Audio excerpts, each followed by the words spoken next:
On this episode of the Athletic Acuity Sports Podcast, I'm going to be going over some 2020 NFL MVP odds, and I'm going to reflect on the 2020 NFL offseason and go over a small handful of winners and a small handful of losers for the offseason.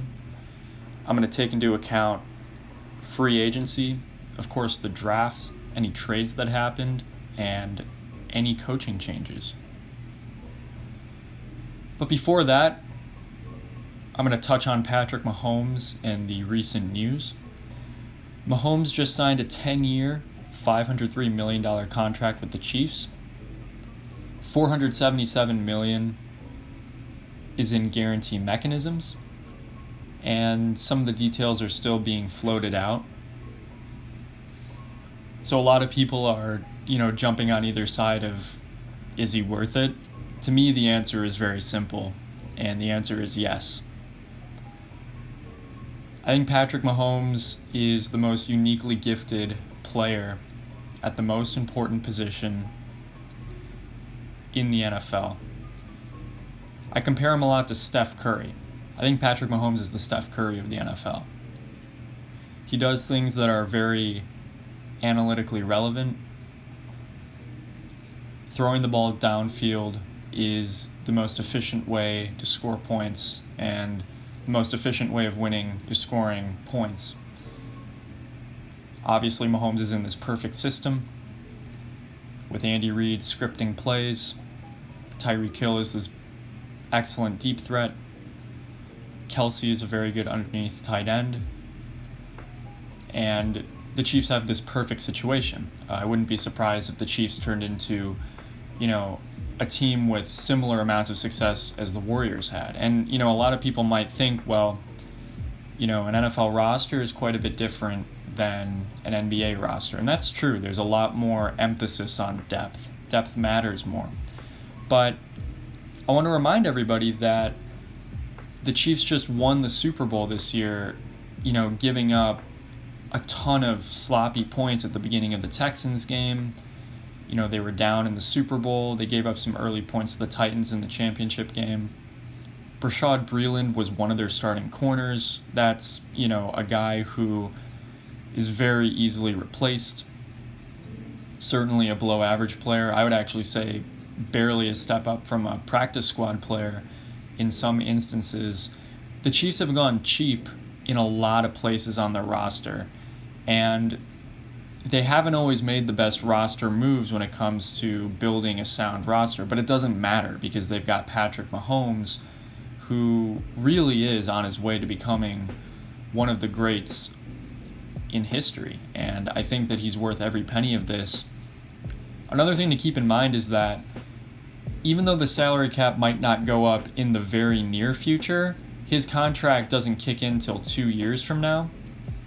And perhaps those first 2 to 3 years might actually be, a large percentage of the cap where the Chiefs might have to go cheaper than usual at other positions on the roster.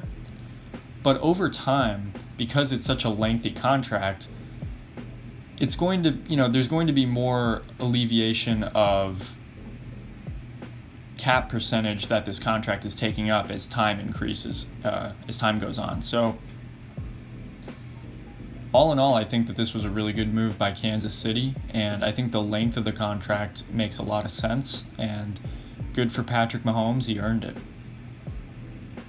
So a pretty good transition to the NFL MVP odds. I think by far the best thing you could bet on is Patrick Mahomes plus 400. He wasn't able to win it last year. They don't like giving it to the same guy 2 years in a row, typically. And Mahomes is clearly in the best position to win that award. So I think at plus 400, Mahomes is a really good bet. Now, you can hedge a little bit and throw money on another person for much greater odds, but I think Mahomes is the most realistic, and at plus 400, I think that's actually a pretty good deal. I think more realistically, the price should be at around plus 350. You might have to shop around a little bit. The one guy I wouldn't bet on is Lamar Jackson because he just won the MVP. Lamar could still be one of the 8 best quarterbacks in the NFL next year and just not get a lot of MVP hype because his stats might look worse even if he's playing about as well. Lamar is plus 600 right now. He has a few regressible qualities, so I just wouldn't bet on Lamar Jackson to win MVP. I like Mahomes a whole lot better, especially because Lamar won last time. Some other ones to keep in mind, some longer shots. I don't mind Russell Wilson at plus 600, but I think it's going to be tough for Wilson to be better than Mahomes for a full season. But, at plus 600, I think that you're getting a pretty good hedge. If you bet on both of those guys, you're covering a lot of ground. You're covering the 2 best quarterbacks in the NFL. That's, a pretty good place to start. I think the only long shots that I like are Deshaun Watson, 20-1. If he just comes back and plays really well despite losing Hopkins, I could see it. He could lead them to a playoff appearance. The expectations aren't super high, so it's not like they have to go 12-4. They could go 10-6 or something, and Watson could be an MVP candidate. And that offense is still going to be pretty good. They have a few good deep threats: Brandon Cooks, Will Fuller, Kenny Stills. I don't know how often those guys are all going to be healthy, but they do have some deep threats that are pretty legit. They did sign Randall Cobb as a slot receiver, so I don't hate Watson's situation, even though that trade was atrocious. And then the only other long shot that I would throw out there is Jimmy Garoppolo is 50-1. I thought that was a pretty good bet to make. I think that there's a positive expected value on that. Jimmy Garoppolo has a pretty good chance at being on a pretty good team next year, and you have to be on a good team to win this award. The other thing is that I think San Francisco might transition to being more of an offensive-based team rather than a defensive-based team next year. I think their defense is probably going to regress a little bit. I think some of those coverage players that played very well last year might regress a little bit, and the entire defense might become closer to average, but probably still a little bit above average. Offensively, they still have Kyle Shanahan scripting plays, and Garoppolo's a good quarterback. I also don't think the loss of Emmanuel Sanders is that big of a deal because I think Deebo Samuel is really good. I thought the Ayuk pick was good. I think he'll fit in well with that offense. And we never got to see Jalen Hurd from last year. And on top of all of that, they've got a very good offensive line, and George Kittle is one of the best individual players in the NFL. So I like Jimmy G 50-1. Alright, so moving to the reflection of the 2020 NFL offseason. I came up with 7 winners and 5 losers just based on the draft, free agency, trades, coaching changes. I'll start with the winners. The 7th best winner I thought was Miami. I liked what Miami did, selling off a lot of their pieces during and before last season to get draft capital. I think this coaching staff and front office were aligned in a way that most aren't. They were really planning for the future in, I thought, a pretty intelligent way. And this was their big draft with the 3 first-round picks. They were able to get Tua Tagovailoa at 5, and they didn't have to trade up for him. I thought that was a win. I liked Tua a lot. I thought Burrow and Tua were the 2 best quarterbacks by quite a bit. I thought there was a pretty big drop-off after those 2 guys. And to go along with Tua, in the offseason and free agency, they signed Byron Jones, Kyle Van Noy, and Shaq Lawson to upgrade that defense quite a bit, which was, for the most part, atrocious last year. The only signing they made that I thought was a little bit over the top was Eric Flowers. I thought they gave him too much money for a guard. And then going over some of their other draft picks, they spent a lot on the offensive line, and it makes a lot of sense. They had the worst offensive line on paper last year. Spent a second-round pick on Robert Hunt. Took Austin Jackson in the first round. I thought that was a massive overpayment. And then they took Solomon Kindley, I think in the fourth round. I didn't love any of those picks in terms of the value that they got at the time, but the point is that they threw a lot of darts at the offensive line. So, if one or two of those guys ends up, pretty good starting caliber, they're going to have a significantly better offensive line, which to me is important for someone like Tua. Another pick I'll go over is Noah Igbenogany. They took at the very end of the first round. At the time of that pick, I thought there were several better corners than Igbenogany on the board, but this is probably a perfect situation for a corner like Igbenogany to end up in, because Byron Jones and Xavier Howard can play the outsides. Igbenogany, this raw but very talented and great combine number type player, can play the slot, which is where he's probably most comfortable. I think it's a good place for him to develop. So overall, I think Miami added a lot of value to their team this offseason. I think the main thing is they got Tua, but this has been a good process by the Dolphins. It's a patient and smart front office and coaching staff. I thought the sixth best winner was Dallas. So, first of all, they signed Mike McCarthy as their head coach, who I think is a pretty good upgrade from Jason Garrett. There's been rumors that McCarthy has been studying analytics and he's going to, utilize fourth downs more.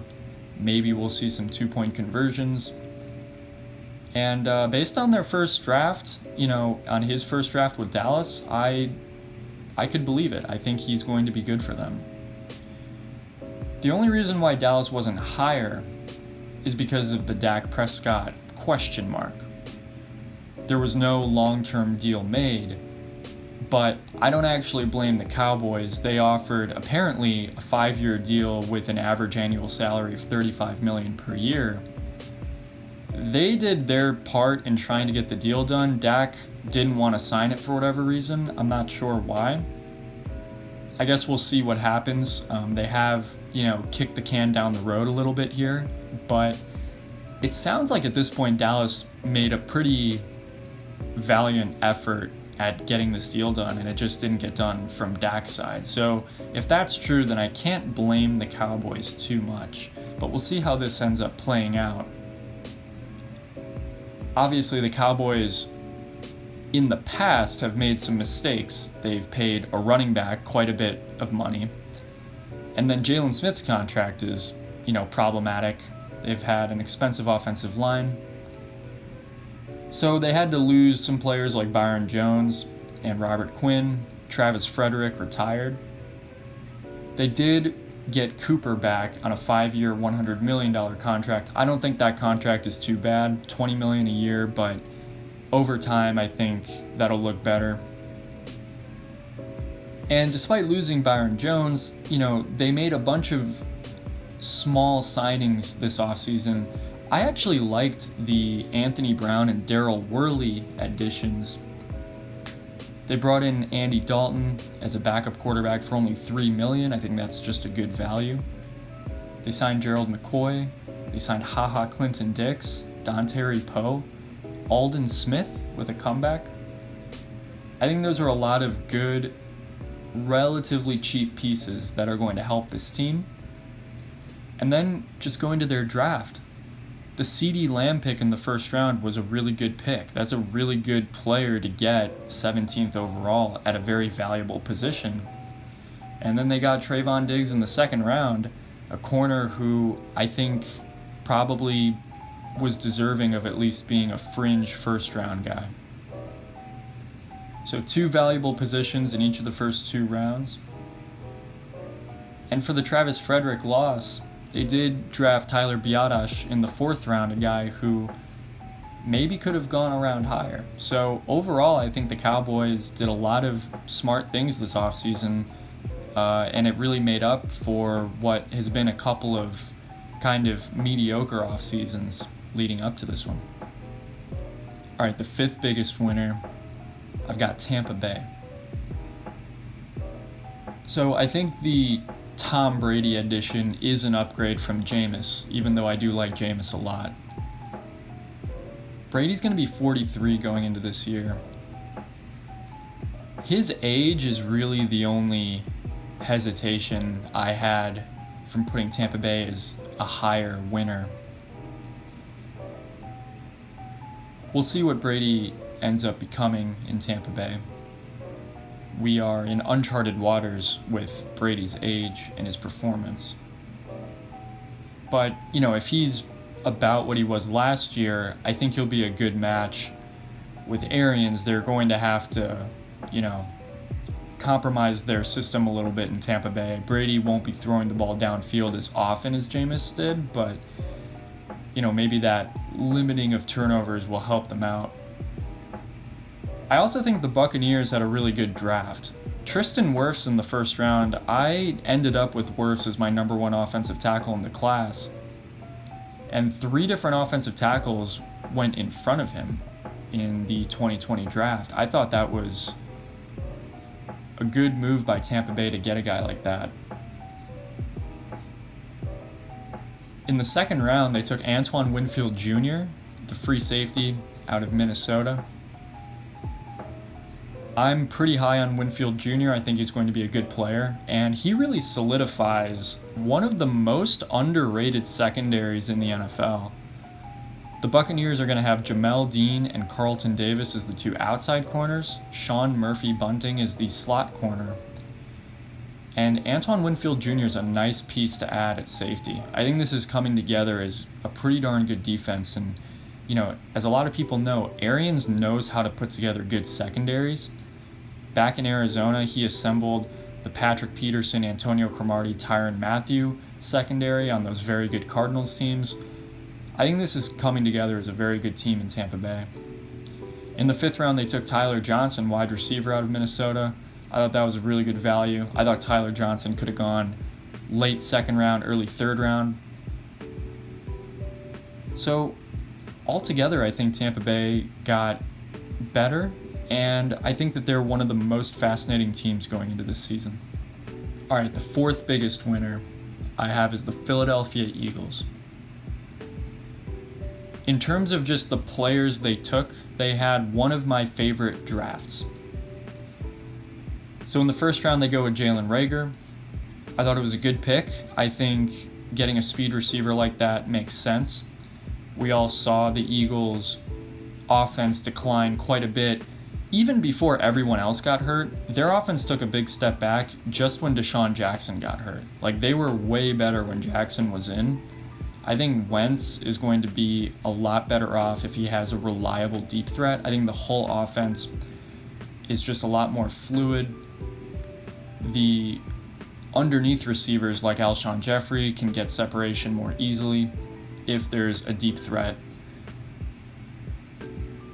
In the 2nd round, they took Jalen Hurts, and I thought this was a really good value in the 2nd round. I just think it's a good risk to take if you're Philadelphia. You don't have that many holes in your roster. Jalen Hurts is this interesting quarterback prospect that you can take a chance on in the 2nd round.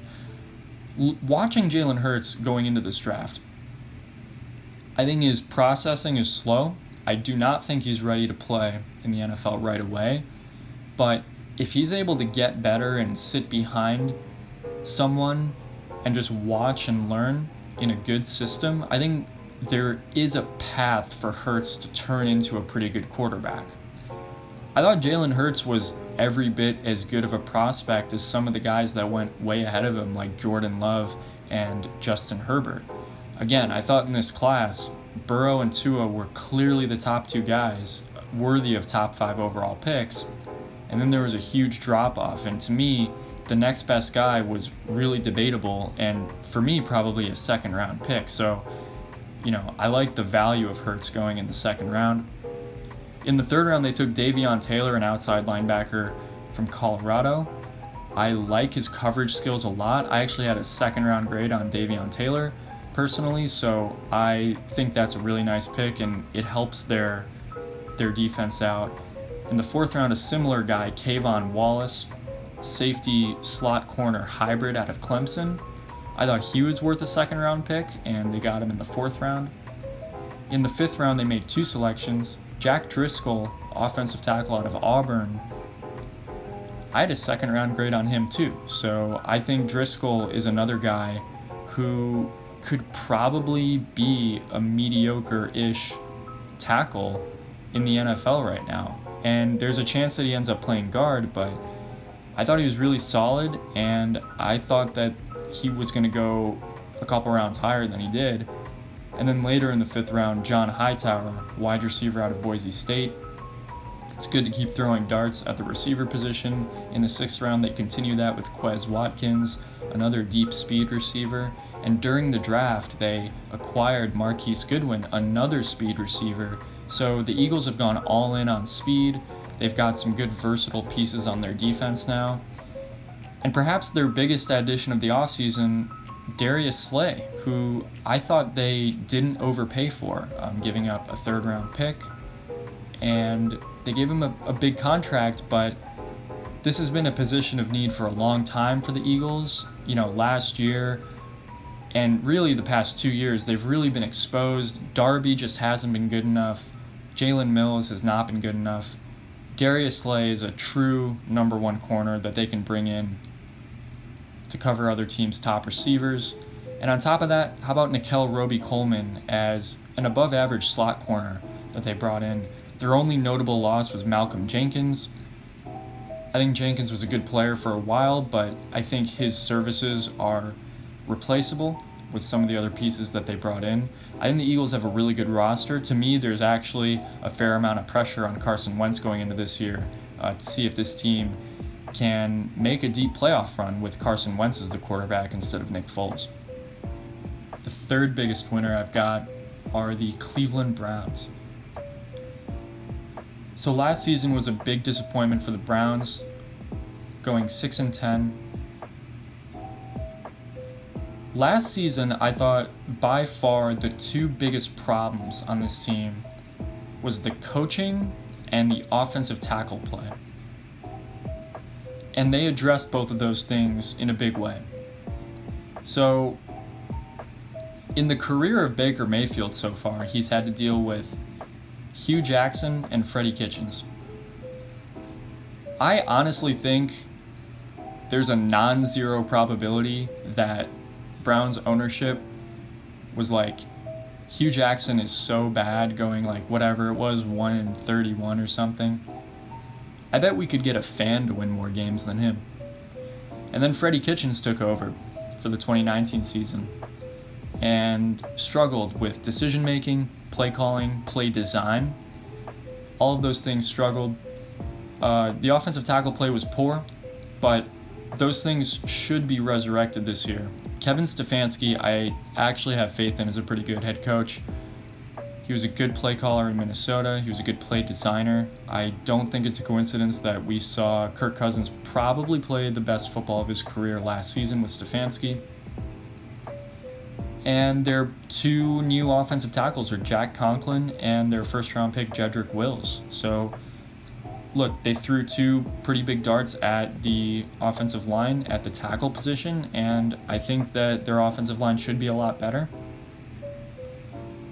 I think the pressure is now on Baker Mayfield to perform a lot better. I also think there's some pressure on Odell Beckham, who had a huge down year as well.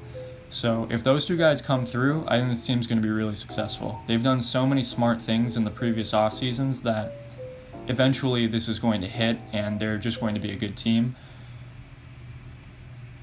Going over some of their other draft picks that were also good, Grant Delpit in the second round, I thought he was like a mid-first round pick. I think Delpit is really talented, ball hawking type safety. He does struggle against the run, but that's not as important. I think he was a good selection. On top of that, they also signed Andrew Sendejo and Carl Joseph at safety, so they've really loaded up in that part of their team. People forget that last year Denzel Ward and Greedy Williams were both injured for part of the season. I think those two are actually two good and underrated corners. They've actually got a respectable secondary. In the third round, they took Jordan Elliott out of Missouri. They're probably going to use him as an interior defensive lineman, as in a defensive tackle, but he could potentially play on the edge. I thought it was a good value. He was probably more of a later second round pick for me. And they also signed Austin Hooper, and I know a lot of people thought they overpaid for him, but I mean, Austin Hooper's probably one of the 8 best tight ends in the NFL right now, so I think it's a pretty good addition to what is already a pretty interesting offense. The second biggest winner I've got are the Cincinnati Bengals. So it starts with Joe Burrow, first overall. This was probably a really fortunate outcome for Cincinnati because I don't think the Bengals were the worst team in the league last year, but they had the worst record, so they ended up with the first overall pick. Joe Burrow was the right move. And then on top of that, AJ Green didn't get to play last year. He's going to come back. Jonah Williams, their first round pick in 2019, missed all of last season, so he's going to come back.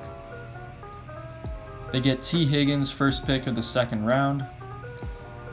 I didn't love that pick, but I think Higgins is at least a piece that'll help Burrow out.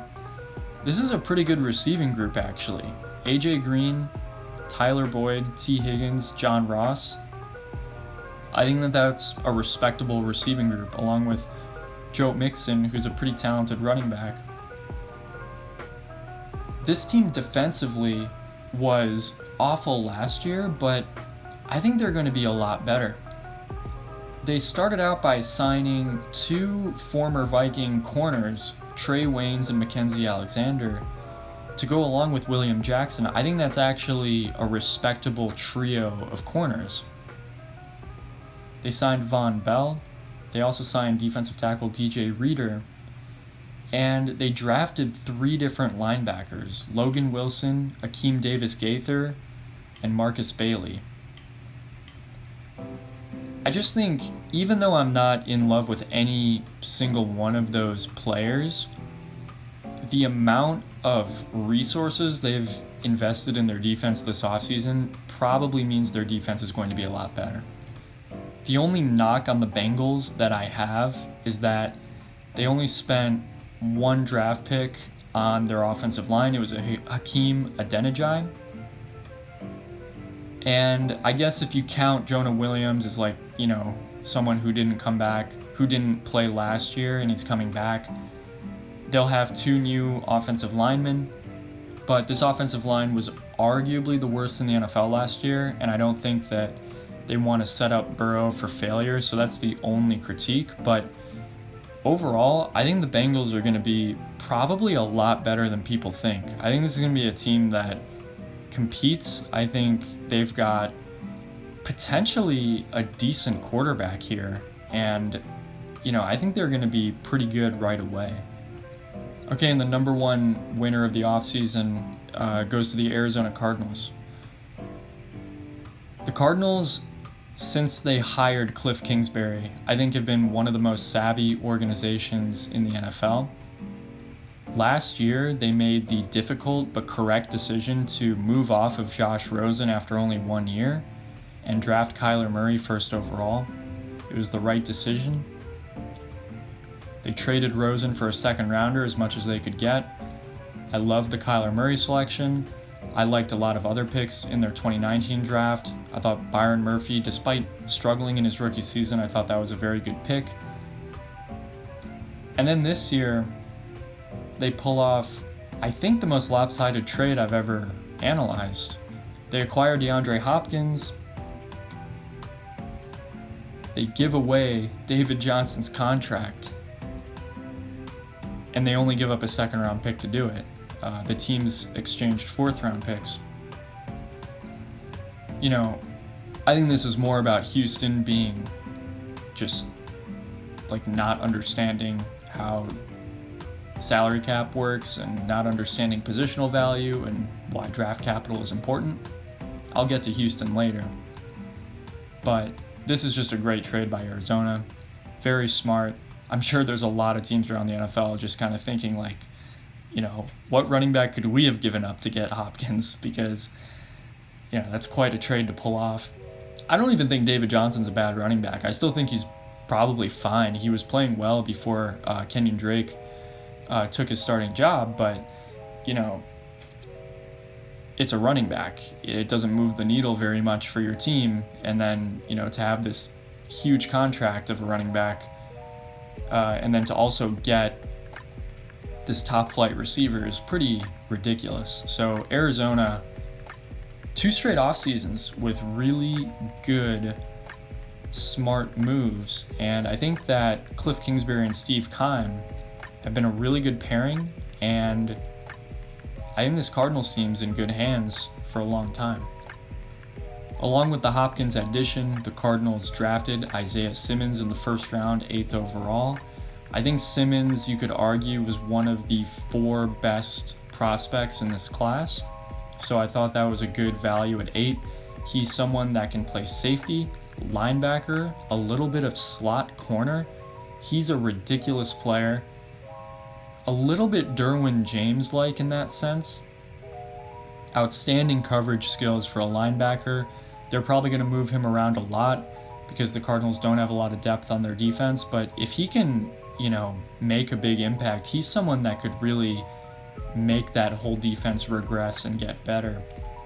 And then in the 3rd round, they got Josh Jones, someone who I thought was worthy of a later 1st round pick. So, you know, the Cardinals have just done a really nice job. Now we move on to the 5 losers of the 2020 NFL offseason. The 5th biggest loser, I think, is the Chicago Bears. So, I didn't dislike the players they took in the draft. This is more about them trading a 4th round pick for Nick Foles' enormous contract. Now, they restructured it, 3 years, $24 million, so it's not as ridiculous as I initially thought. But I just don't understand why you'd want Foles for that long of a duration, for that much more money. Jameis Winston signed for a little bit over $1 million over the course of 1 year. Dalton signed a 1-year, $3 million contract. We saw Cam Newton 1 year, $7.5 million. I don't necessarily think that any of those 3 guys are that much better than Foles. I think Jameis is probably better than Foles at this point. But it just didn't make sense to give up the 4th rounder to do that. You know, going into this offseason, I thought Jacksonville was stuck with that contract. I was very surprised to see them trade that contract for a 4th round pick. And this is also a team, by the way, that is still kind of recovering from the Khalil Mack trade. They've been deprived of draft capital. I don't know, giving away a 4th rounder for Foles' contract to me just didn't make a lot of sense. You know, it's been explained where Foles and Nagy, you know, share a common ground with offensive systems, and it'll be an easier fit for Foles to be in this offense. But, you know, I still think it was kind of a big price to pay in terms of draft capital and salary cap space. On top of that, they gave Robert Quinn 5 years, $70 million. You know, it's just a lot of money. I know that there's probably some outs along the way in that contract, but it's a lot of money to give to a defensive end who is probably a little bit overrated because of his sack totals. They gave Jimmy Graham 2 years, $16 million. I would just say that's the wrong Jimmy G to have. They lost Prince Amukamara. And I just think setting up for the future, the Bears just didn't do enough considering how poor their quarterback situation is. The Bears have easily the worst quarterback situation in the NFC North. And I just don't like the direction this franchise is going moving forward. All right, the fourth biggest loser, I've got the Carolina Panthers. So, if the Panthers are trying to tank for the 2020 season, then I think this past offseason was pretty good. But if they're actually trying to win games, I think they might, not succeed with that for this upcoming season. Just going over some of their moves. They traded Trey Turner for Russell Okung. Not super egregious, but I think Trey Turner is the better player there, and they traded him away. They signed Bridgewater for 3 years and $63 million. That's a lot of money for Teddy Bridgewater. And I think the interesting thing is that they ended up not drafting a quarterback this year. They also traded away Kyle Allen, meaning Will Grier is actually going to be the second string quarterback. I actually liked Will Grier going into the 2019 draft, but he was awful at the end of last season. So, to me, that kind of shows that maybe they are tanking, the fact that they haven't addressed the backup quarterback spot. I think Bridgewater is kind of a fan favorite kind of guy. I think he's overrated. I'm not a huge fan. I think if you're listing out the 32 starting quarterbacks, Bridgewater is definitely in the bottom third of that list. I think he's maybe conservative enough of a quarterback to the point where you could probably tank with him. So I think the length and the amount of money on the contract is a little bit egregious, but if they're going to tank with him, then I think it makes sense. They gave Christian McCaffrey 4 years, $64 million. Look, Christian McCaffrey is an excellent running back, but giving a running back that much money has proven time and time again to be a bad idea. Not a lot of people were complaining, even though they should have been, when Gurley got his big contract. Now the Rams are suffering. The Cardinals gave this big contract to David Johnson. Didn't make a lot of sense. Of course, they traded him, but we're all making fun of the Texans now. Devontae Freeman was overpaid for a long time in Atlanta. It was just kind of a nuisance type contract for the Falcons to deal with. Running backs are just generally one of the most replaceable positions, meaning that they're not that valuable. And even though McCaffrey at this moment in time is, pretty clearly, I think, the number one running back in the league based on what he's done, it doesn't mean that he's going to stay that way for that long of a time. And even if he does, the most efficient way to score points is passing the ball downfield. Running the ball and throwing shorter passes is still something you need to do in the NFL, but you can replace that production pretty easily with other guys for cheaper amounts of money. And I just think overall, just going over those three moves, the Matt Rule, tenure has gotten off to, I think, a little bit of a shaky start. Now going to their draft, they take a defensive tackle in the first round. It's, not a very important position either. They spent all 7 of their draft picks on the defensive side of the ball, which is interesting. It's a little bit, questionable because I don't think they have the most explosive offense in the world. The one pick I really liked from Carolina was Kenny Robinson in the 5th round. But despite spending all 7 of their draft picks on defense, their starting corners going into this year are going to be Eli Apple and Dante Jackson. I actually like Eli Apple more than most people, but that pairing of corners is not good enough to match up with, Evans and Godwin in Tampa Bay, Julio Jones and Calvin Ridley in Atlanta, or Michael Thomas, Emmanuel Sanders, Jared Cook, Kamara in New Orleans. I think this team might get torched a little bit. So again, just going back, I think if the plan for Carolina is to tank, that's actually kind of a smart idea. This team should try that if they're going to be in the Justin Fields, Trevor Lawrence conversation in 2021, then I think that that's a smart idea. But if this plan for them is to win games in 2020, I think they're not going to be super successful doing that. So, a lot remains to be seen with this team, but for now, I think they made a few mistakes this offseason, unless they're tanking. All right, the third biggest loser I have is Washington. So the Redskins bring in Ron Rivera as their head coach.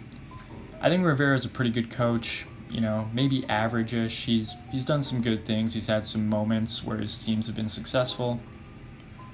I think the big issue I have is that they took Chase Young second overall. You don't get to pick second overall that frequently in the NFL. And you definitely don't get to pick second overall that frequently when there's two quarterbacks in the draft who are worthy of top 5 overall selections. Chase Young is a better football player than Tua Tagovailoa, but I would have taken Tua over Chase Young because he plays a far more valuable position, and if you happen to hit on a quarterback, then your team gets substantially better very quickly. And part of my analysis here is that I just don't think Dwayne Haskins is that great. I think he was pretty uninspiring in his first season. I'm not saying he's bad, I just don't think that he's someone that you consistently win games with. It's very clear to me he's not one of those really good quarterbacks like a Deshaun Watson who just kind of popped right away. Tua is a guy who projects to be pretty good. We don't know a lot about him because he's a rookie, but he's a guy I'd probably want to take a chance on. And the other thing is that if you have confidence in Haskins, bringing in Tua probably wouldn't change the situation too much. If Haskins is good enough to beat out Tua, then he'll beat him out.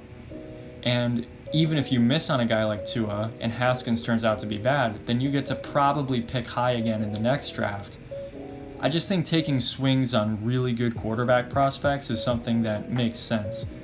Chase Young probably on average becomes a better defensive end than Tua becomes a quarterback, but having a good quarterback is so much more valuable than having a good defensive end that, the expected value you'd get from the pick of Tua probably outweighs the value you get on average from a guy like Chase Young. Now, the other angle to look at here for Washington is that, Rivera is a decent coach.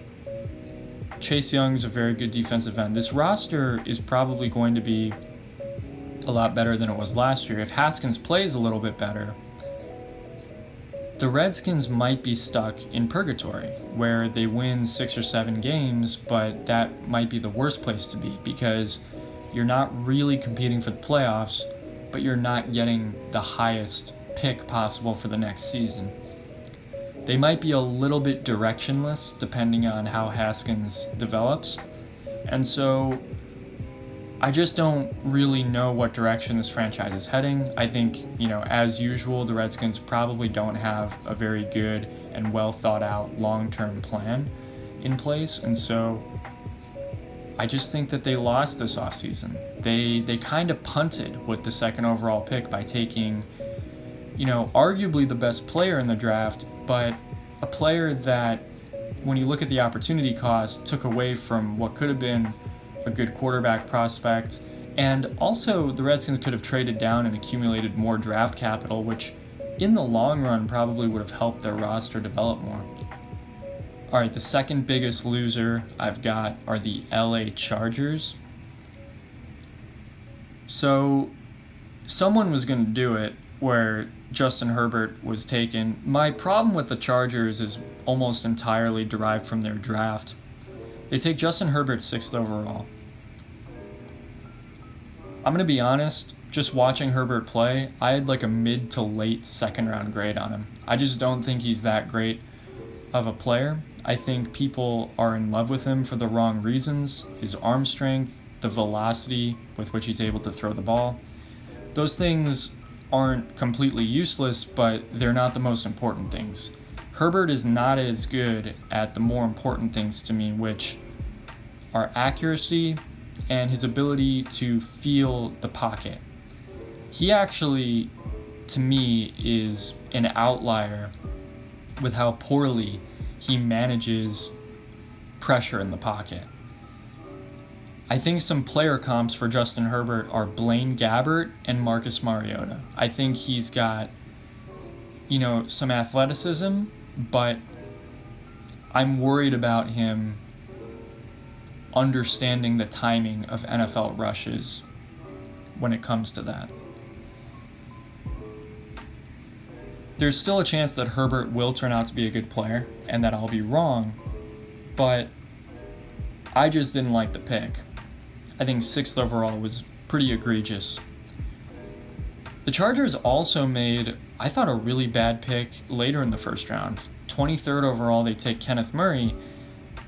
They traded up to get him. They gave up a 2nd round pick and a 3rd round pick. When I saw this happen, and I saw they were trading up for a non-quarterback, I just thought to myself, classic, a savvy team like New England is just taking advantage of a team that doesn't know exactly what they're doing in the Chargers. I'm so surprised that this team gave up 2 picks for Kenneth Murray, who not only is just a linebacker, but to me was actually not even one of the best linebackers on the board.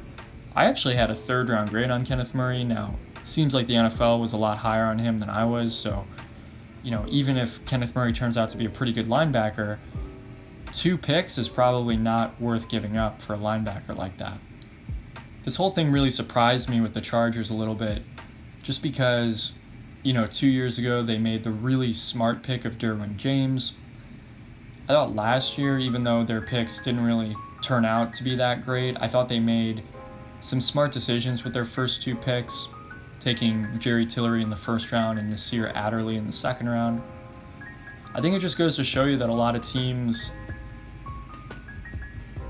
are just kind of oscillating between making good and bad decisions. I think there's only a small handful of teams that seem to consistently know what they're doing. New England is one of them, as, they always trade back and accumulate capital. So the Chargers have done things that I've liked, but I thought their first 2 picks this year were problematic. I liked some of their later picks. They took Alohi Gilman in the 6th round. They took KJ Hill in the 7th round. I thought those were good values. But on top of all of this, they lost Phillip Rivers this offseason. People are kind of talking about this Chargers team as some kind of playoff threat. This team is getting a lot of weird buzz, I think. I think people are failing to realize that, this team's going to be going out there with Tyrod Taylor and Justin Herbert this year. I think that's pretty clearly a below average pair of quarterbacks. I think their quarterback situation is actually quite poor, given I'm someone who is not very high on Justin Herbert, but I just think this team, their over-under is at 7.5 wins. I think the under is clearly the way to go. Even though this team should have won a lot more than 5 games last year, they've lost their starting quarterback. This team's going to be a lot different, and I think rather bad in the upcoming season. All right, the number 1 loser of the offseason is the Houston Texans. So Bill O'Brien has been an atrocity as a general manager. He's not that bad of a coach. I don't think he's bad at constructing game plans and calling an offense, but as a general manager, he has failed to understand positional value, how to manage cap space, the importance of draft capital. In his tenure as GM, I just think O'Brien has made several pretty indefensible moves. I know that this was a year ago, but just going back to that Laramie Tunsil trade, the Texans give up a 1st rounder in 2020, along with a 1st rounder and a 2nd rounder in 2021. For Tunsil and Kenny Stills, they also gave up Julian Davenport, and the Texans got back a 4th and a 6th rounder. mean, they've just shipped out really valuable draft capital, like a lot, and they kind of act like it's nothing. The average fan might think that Laramie Tunsil played well and helped stabilize the offensive line, and that's all true. But to give up 2 first-round picks for a non-quarterback, to me, is a mistake. There's really almost no player in the NFL I'd want to give up 2 first-round picks for, given that player does not play quarterback. The other thing about the Tunsil trade that people are failing to consider is that they had to make him the highest paid offensive tackle in the NFL. They give up a ton of salary cap space along with their draft capital. So they weren't able to fill other needs on their team as well as they would have liked. Now going to this year, the DeAndre Hopkins trade, I just think, is really, I'm almost disappointed. It's just unbelievable. I mean, I'm kind of happy for the Cardinals. I think they're going to be a fun team. I feel kind of bad for Deshaun Watson, but they give up DeAndre Hopkins in order to take David Johnson and a second-round pick from the Cardinals. The teams exchanged fourth-round picks, so it's not that big of a deal. I think David Johnson, considering how big his contract is, I think the team who takes Johnson's contract, should give up around a second-round pick. It's a trade that you see in the NBA a lot, where if you have a bad contract, you give up draft capital with the contract, and a team with cap space takes it. So I thought Johnson should have gone with a second-round pick. And DeAndre Hopkins should be worth a first-round pick. I mean, he just should be. And the Cardinals had the 8th overall pick. I think Hopkins probably a mid to early first-round pick. He's still relatively young, producing at an elite level. He's one of the top 5 best receivers in the league. I think he's worth a first-rounder. I don't think that's a crazy thing to say. He might be worth a first-rounder plus even something else, like a 4th-rounder or 5th-rounder or something. I think the Texans got totally robbed in this trade.